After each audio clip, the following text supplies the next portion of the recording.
Pag sinabi mo sa akin na hindi mo na ako mahal, titigilan na kita. At magiging masaya na ako para sa inyo ni Carlos. But please, Lynette, just be honest with me.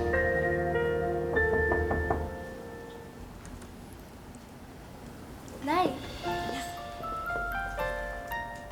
Sandali lang ah. Halika na. Ganda-ganda naman ang anak ko. Naku, Nay, sigurado po ako mas maganda ka po mamaya. Salamat.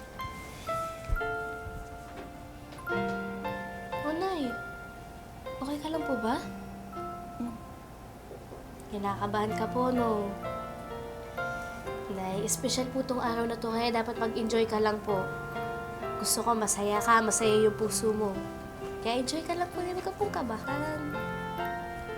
Sige, Nay, mauna na po ako dun sa venue para ma-check ko rin po yung mga bisita. Sige. Sandali, yung lola mo nasaan? Ayun po si Lola, ibang sapatos po yung nadala niya, kaya umuwi po muna siya. Pero susunod na daw po siya agad dun sa venue. Sige. Enjoy ka na yan. Love you. Love you. Enjoy ka!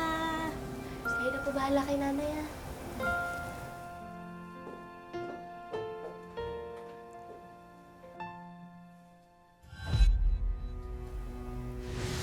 Pero sa araw na kasal mo, hintayin kita sa park malapit sa flower shop kung saan tayo na-stranded. Hintayin kita, Lynette.